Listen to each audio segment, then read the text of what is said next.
You must just really love these experiences that you're getting. Yeah, I was enjoying myself before as well, so I just love working for the club, love working with the girls. And I'm obviously, like most of us, we're very happy that we're doing well at the moment, so happy for the girls, happy for the staff, happy for the fans as well. And what about the expectations? Obviously going into this game, like, you know, you've performed so well over the last couple of weeks. I suppose those expectations may have risen, certainly from the outside. Is it about sort of managing that now? I think we just have to stay in the moment and see what we have ahead of us. And obviously we analysed the away game against Juventus, and they will do that as well. So it's going to be a new challenge tomorrow. It's obviously a new. We're one step further into the group phase, and it's the second game against each other. So they're going to tweak things. They're going to do things differently probably, and we might want to do that as well. So I think it's a new game that we're going to play tomorrow. This week there was obviously the news that the Bayern Munich game has been moved to Menlo Park. There was some criticism from the outside, obviously some fans that were disappointed by that. Just wondering what your sort of stance on that was. Like I was playing for Arsenal Academy 2006, I think, so I know how big Arsenal's been over a long time pushing women's football. That was a reason why I came to England. So historically, I think Arsenal has been leading in pushing for women's football, developing, and I think they will do that in the future as well. I think this was a bump in the road. It will always happen. It's like player development. You won't go in a straight line up. There will be challenges on the way. I think this is a challenge, but I think we're all very proud of what Arsenal tries to do to push women's football forward.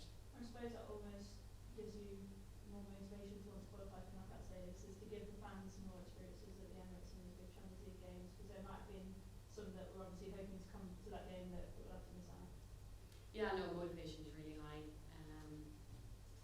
We have an own inner drive to try and reach that, but we also know how much it means for the fans, so definitely that's part of it. Yeah, and just one thing on the obviously, you know, another exciting game to be a part of. Just talk us through how you think the team has grown over the last couple of weeks, and maybe from the start of the season, the progression that the team's made. Yeah, I mean, I think right now we're all very, confident in each other and ourselves, and I think with just the entire team, we feel together, and each game has been very difficult, and we've been learning from each and really, finishing our chances and just kind of learning from maybe the hiccups in the beginning of the season. And so, yeah, I think with tomorrow, like Renee was saying, it's another game, another challenge, and I think we're up for it. And I think with just the variety of games and opponents that we've played, it's given us more confidence in the sense that we can deal with anything. So, yeah. Thank you. Hi Renee. I just wanted to ask about kind of a theme that's been there for almost a year or so. I think when Jonas was in charge, he spoke a lot about XG and underperformance with that overperformance, and since you've taken charge, I think from 13 XG you've got 19 goals, so big overperformance. I was just wondering if that was an area you kind of pinpointed as area for improvement in the team, and how much kind of attention you put on that. Yeah, it's when we started this blog, us as a staff, but also the players got together and we tried to pinpoint what are the areas we want to do better for this blog. What can we easily, in a short period of time, try to impact and influence. And ruthlessness in both boxes was one of them. And then, yeah, I think I've said it before, we work on it. We try to get elements into training. I think the girls have been doing really well. So at the moment, it's actually being paid off, but all process won't be this easy. At the moment, it's positive, but we have to keep on working and maintaining this and developing this as well. Yeah, and I know, like, when you've been asked about your future, you don't really want to go into that, but for you in this period, this block, I guess having quite a clear remit, has that been something that's been quite helpful for you to get through it? A clear remit, so you kind of know you knew what your job was kind of coming into it. Yeah, definitely. I think it's helped us knowing only about the short future, because it's forced us to be in the moment and try to impact things in the moment and on a short-term basis. So I think We took it as positive. I took it as positive. So no, I'm happy with how things have been going so far. And Emily, I was just wanted to ask something I asked Renee on the weekend. She spoke last week about everyone taking a bit more ownership of the situation, and I was just wondering how, I guess maybe you may have done that. I think on the weekend a lot of kind of first touch football with you and your unit, and how, I guess, did you yourself kind of take that on? Yeah, I mean, I think it starts with just coming in the morning and going over clips with your subgroup, like you're saying, talking with people and really getting to know what they like to do, their tendencies, so that you can help them and they can help you. And yeah, I think with the ownership, start with practice and like really making sure that we are finishing our chances and we're training like we're playing in the game. And so I think a lot of it is just accountability, and with that I think it makes you hungrier, it makes you want to do more and do better. And yeah, I think also just with the coaching staff, they've done a really great job of giving us everything we need in terms of what we need to do to beat opponents. And so with that, it's giving us structure, but also some freedom and creativity to work with each other and figure it out. Thanks. Yeah. Thanks. Helen. Yeah, Renee, after tomorrow, can you take a break with your 3-year-old son, etc.? Can you like just get away from things? That's the first question. The second question is, when will you know what the future holds? I will take a little break, 3 days, and then we'll be back at the training ground, training with the players that will be at home and won't be away with the national teams. So everything just keeps on going. But obviously it's been an intense block, so it's always nice, I think, to go up and down in intensity. I think that's healthy, and it gives us some time to reflect and see what we want to develop and what we've done, what we want to do moving forward. About what happens after the international break, I really don't have my mind set on that. So. And Emily, apart from tomorrow, which is obviously huge, you've got this massive game at Wembley, which is probably quite exciting. Did you play in the last one? I did. You did. So you probably have quite a lot of memories from that, because it was quite a strange VAR. It was a VAR game, wasn't it, basically? Yeah. And how excited you get playing against the people you play with all the time? Yeah, I'm really excited for it. Like we said, I mean, my full focus is on tomorrow. But I think, playing at Wembley and getting the opportunity to play in England's football stadium is really special. And yeah, this time I will be playing against my teammates, so it is a little bit different compared to the first time I played there.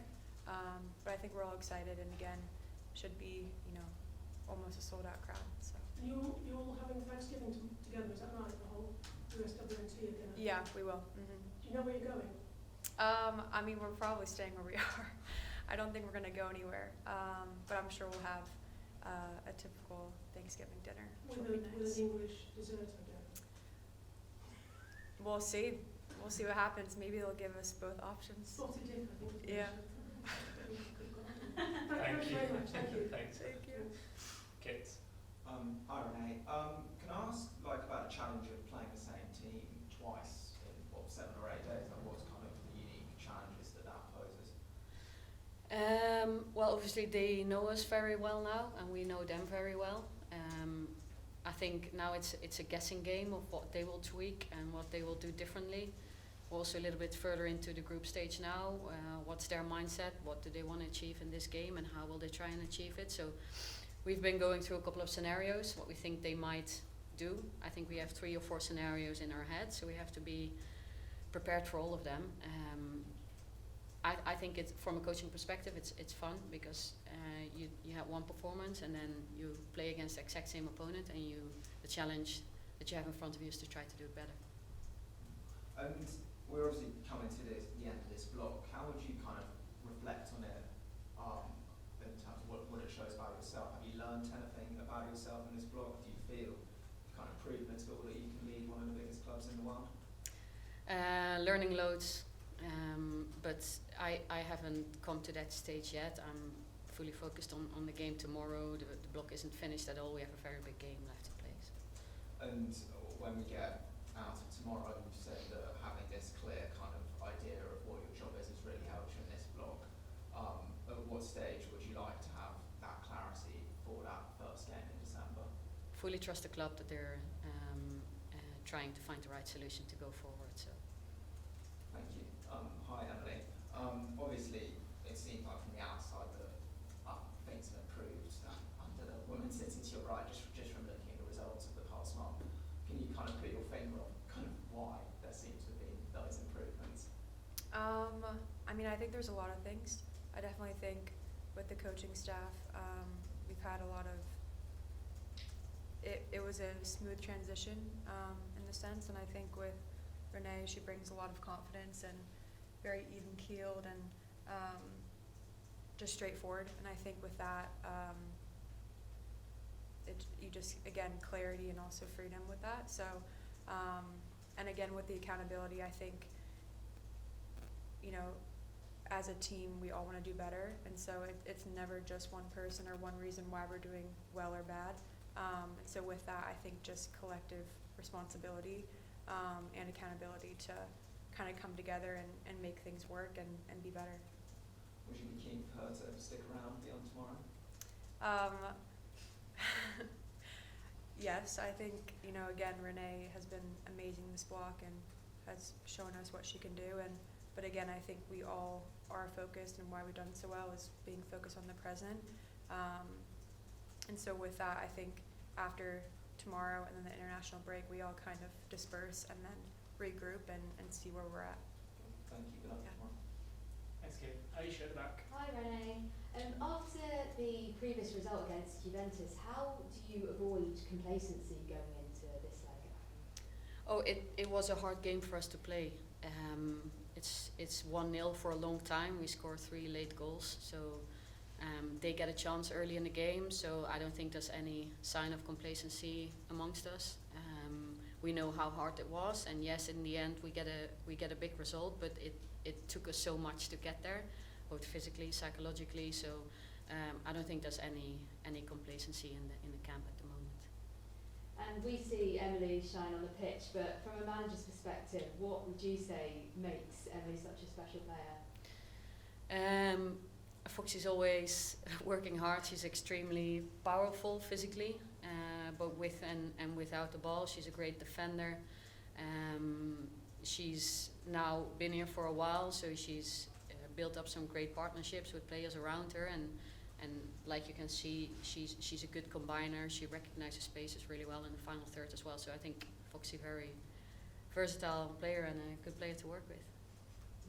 Emily, sorry, making you blush.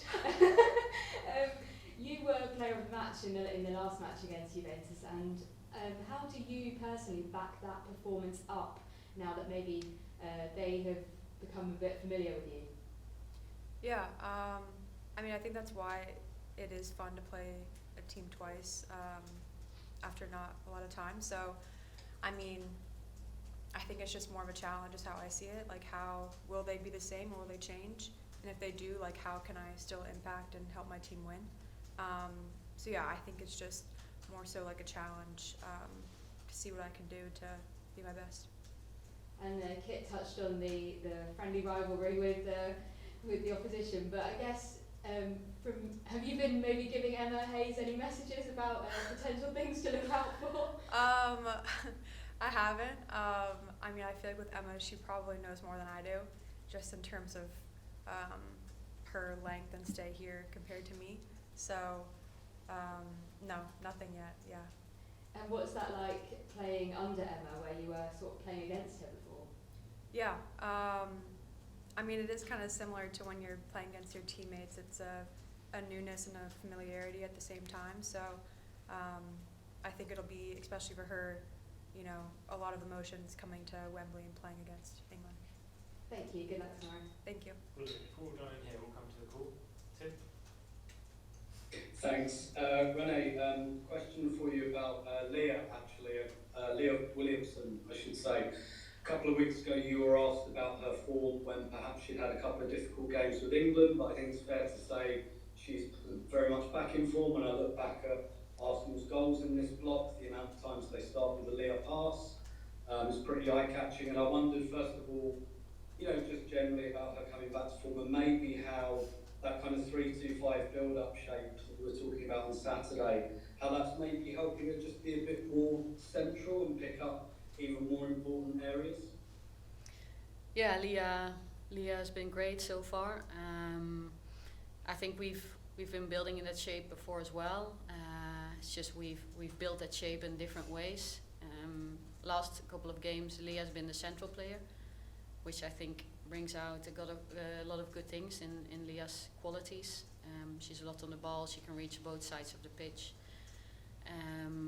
But yeah, mostly credit to Leah, because it's not always easy. You go through phases as a player, and it's not always easy to pick yourself up and look forward and find what you need to do to develop again and move forward in the right direction. So I think she's been doing incredibly well from an individual perspective. Thanks. And Emily, kind of similar question for you in terms of that build-up shape.